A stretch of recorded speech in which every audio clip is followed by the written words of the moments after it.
अच्छा, तो अभी तक जो अपन मैग्नेटिक फील्ड कैलकुलेट कर रहे थे किसी कंडक्टर में करंट के कारण, तो उसमें करंट का कॉन्फ़िगरेशन एक ही तरह का यूज़ कर रहे थे, है ना? सारे कंडक्टर्स जो थे वो स्ट्रेट लाइन में थे, ठीक है? अब एक दूसरा कॉन्फ़िगरेशन देखते हैं, है ना? यदि आपका कंडक्टर जो है वो सर्कुलर लूप के फॉर्म में हो, है ना? फुल लूप हो या हाफ लूप हो, उसको बाद में देखेंगे, है ना? बट यदि सर्कुलर फॉर्म में हो तो मैग्नेटिक फील्ड जो है वो किस तरह से कैलकुलेट करते हैं। तो हम जो है मैग्नेटिक फील्ड इसके सेंटर पे कैलकुलेट करेंगे अभी, ठीक है? तो ये सर्कुलर लूप ले लिया हमने वायर का, और इसमें सपोज करंट जो है वो इस तरह से फ्लो कर रहा है, ठीक है? तो पहले बायोट सावर्ट लॉ का जो रिलेशन है मैग्नेटिक फील्ड का उसको लिख लेते हैं, mu naught by 4 pi I D l sine theta upon r square. अच्छा, सबसे पहले ऐसा करते हैं, डायरेक्शन क्या होगा इस मैग्नेटिक फील्ड का इसके सेंटर पे, उसको निकालते हैं। तो इसको वेक्टर फॉर्म में भी लिख लेते हैं। वेक्टर फॉर्म क्या होता था, mu naught by 4 pi I D l cross r upon r cube, ठीक है? तो अब कोई एक छोटा सा सेगमेंट ले लेते हैं। सपोज ये डीएल का हमने ये सेगमेंट ले लिया, ये डीएल सेगमेंट ले लिया, ठीक है? आर क्या होगा, आर जो है वो इस डीएल से जिस पॉइंट पे हमको निकालना है ये होगा आर, ठीक है? तो सेंटर पे मैग्नेटिक फील्ड का डायरेक्शन क्या होगा, डीएल क्रॉस आर। तो डीएल क्रॉस आर के लिए हम फिंगर्स को डीएल से आर की तरफ लेकर के जाएंगे, तो थंब का डायरेक्शन क्या होगा, ऊपर की तरफ आ जाएगा। तो मैग्नेटिक फील्ड ऊपर की तरफ पॉइंट आउट कर रहा है सेंटर पे, ठीक है? अच्छा, हम कोई भी डीएल ले लें, सपोज ये वाला डीएल ले लें, डीएल यदि हम ये ले लेते हैं, ठीक है? तो इस केस में आर क्या होगा, इस केस में आर जो है वो ये हो जाएगा, आर का एरो ध्यान से देख लें, ठीक है? आर वेक्टर फॉर्म में। तो अब और इसको डीएल को भी वेक्टर फॉर्म में लिख देता हूँ, ठीक? और हमको अब डायरेक्शन पता करने आई थी सेंटर पे मैग्नेटिक फील्ड का, तो डीएल से आर की तरफ हम लेकर के जाएंगे, तो अगेन वर्टिकली अपवर्ड, ठीक? तो ये आप देख सकते हैं कि डीएल आप सर्कल पे किसी भी पॉइंट पे भी आप लेंगे तो मैग्नेटिक फील्ड का डायरेक्शन सेंटर पे वर्टिकली अपवर्ड ही आएगा। तो अब क्या है, हमको जैसे डीएल तो वेरी कर रहा है ना, डीएल स्ट्रेट लाइन नहीं है, डीएल जो है स्ट्रेट लाइन नहीं है, पर जो मैग्नेटिक फील्ड का डायरेक्शन है वो एग्जैक्टली सेम आ रहा है। और एग्जैक्टली सेम डायरेक्शन क्यों आ रहा है, क्योंकि पहला तो डीएल और आर जो है वो सेम प्लेन में रह रहे हैं थ्रू आउट, है ना, एक्स वाई प्लेन में रह रहे हैं। और दूसरा क्या, आर जो है वो डीएल के लेफ्ट में रह रहा है थ्रू आउट, ठीक है? जैसे इस केस में क्या करते थे, जब हमारा स्ट्रेट रॉड होता था डीएल और आर, तो हर डीएल और आर का जो क्रॉस प्रोडक्ट का डायरेक्शन है वो सेम डायरेक्शन में होता था, तो हमको फिर डीएल के डायरेक्शन की चिंता करने की जरूरत नहीं पड़ती थी। तो यहाँ पे भी ऑल्दो डीएल वेरी कर रहा है, डीएल का डायरेक्शन वेरी कर रहा है, स्ट्रेट लाइन नहीं है, पर मैग्नेटिक फील्ड का डायरेक्शन जो है एग्जैक्टली सेम आ रहा है। और इसलिए सेम आ रहा है क्योंकि डीएल और आर का रिलेटिव ओरिएंटेशन सेम रह रहा है, जैसा अपन ने डिस्कस किया। हमको डीएल के डायरेक्शन की चिंता तब करनी पड़ती है जब आपका करंट सपोज वायर जो है ना वो इस टाइप का हो, ठीक है? तो अब इस वाले केस में यदि हम कोई यदि पी ले लेंगे तो ऑब्वियसली वो डीएल के साथ साथ यहाँ पे डीएल इधर है, यहाँ पे डीएल इधर है, यहाँ पे डीएल इधर है। तो इस केस में क्या हो रहा है, डीएल का डायरेक्शन तो चेंज हो ही रहा है, पर डीएल और आर के बीच में जो एंगल है थीटा वो भी कॉन्टिन्यूसली चेंज हो रहा है। सर्कुलर लूप के केस में ऐसा नहीं है, क्योंकि थीटा जो है वो कॉन्टिन्यूसली 90 डिग्री रह रहा है थ्रू आउट द लूप, तो हमारा कैलकुलेशन थोड़ा सिंपल हो जाता है, ठीक है?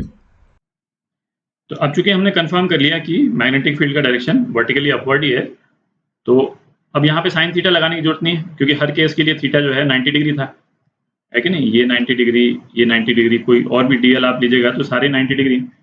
तो डीबी का सिंपल एक्सप्रेशन अपन यूज कर लेंगे, mu not I DL upon 4 पाई, अच्छा आर स्क्वायर, ये डीएल से ये पॉइंट सभी डीएल से सेम डिस्टेंस पे है, और इसका रेडियस यदि आर है तो इसको कैपिटल आर स्क्वायर कर देते हैं, ठीक है? तो अब तो केवल है ना डीएल को है ना, टोटल डीएल कितना है, टोटल डीएल जो है वो 2 पाई आर के बराबर है बेसिकली, है ना। तो 2 पाई आर डाल देते हैं, तो मैग्नेटिक फील्ड जो है सेंटर पे वो क्या आ जाएगा, mu not I 2 pi r upon 4 pi r square, ठीक है। तो बी क्या हो गया, mu not I upon 2 r. तो ये एक्सप्रेशन आ गया आपका, यदि कोई सर्कुलर वायर है उसके सेंटर पे ये होगा, और इसका डायरेक्शन कैसे हम देखेंगे, है ना। इसमें भी मतलब एक तरह से हम राइट हैंड थंब रूल लगा रहे हैं कि वायर, ये जो करंट के डायरेक्शन में है ना, करंट के डायरेक्शन में यदि आप फिंगर्स को यदि कर्ल करें तो जिस डायरेक्शन में थंब होगा उस डायरेक्शन में मैग्नेटिक फील्ड होगा, है ना। तो जैसे ये आई इस डायरेक्शन में है तो आप फिंगर्स को करंट के डायरेक्शन में आप कर्ल कीजिएगा तो आ जाएगा। मतलब इंडिविजुअल डीएल से भी आप निकाल सकते थे, बट आप ओवरऑल करंट के डायरेक्शन से भी निकाल सकते हैं, ठीक है। अच्छा, ये तो अपन ने ये वाला केस देखा था जब पूरा सर्कल है लूप का। यदि केवल एक छोटा सा आर्क है यदि, है, तब मैग्नेटिक फील्ड क्या होगी, है ना, उसको भी देख लेते हैं एक बार। तो सपोज अब इस तरह का आर्क है ना, कंप्लीट सर्कल नहीं है, जो कि सेंटर पे क्या एंगल है, एक एंगल सबटेंड कर रहा है, ठीक है। ये आर्क जो है ये सेंटर पे सपोज ये एंगल थीटा सबटेंड कर रहा है, ठीक। अच्छा, ये जब अपन ने ये निकाला था, रिलेशन निकाला था फुल सर्कल का, तो बीच में हमारे पास में ये एक्सप्रेशन आया था, ठीक है, mu not I D L upon 4 pi r square. सी बाकी एनालिसिस इसका एग्जैक्टली सेम है। हर डीएल का जो मैग्नेटिक फील्ड होगा वो वर्टिकली अपवर्ड होगा, सेंटर से बाहर की तरफ आएगा। इसमें भी करंट का डायरेक्शन सपोज हम यही मान लेते हैं, ठीक है। तो बेसिकली डीएल का पोर्शन चेंज हो गया, ठीक है, और ये डीएल जो है वो अब थीटा पे डिपेंड करेगा, ठीक है। तो मैग्नेटिक फील्ड जो है वो इस आर्क का ये क्या हो जाएगा, म्यू नॉट आई सेम है ना, 4 पाई आर स्क्वायर ये भी सेम है, डिस्टेंस हर डीएल का आर ही है ना, तो ये पोर्शन सेम है। डीएल क्या हो जाएगा, जैसे कंप्लीट सर्कल का ये सरकमफ्रेंस होता था, अब ये थीटा सबटेंड कर रहा है तो थीटा अपॉन 2 पाई, ठीक है।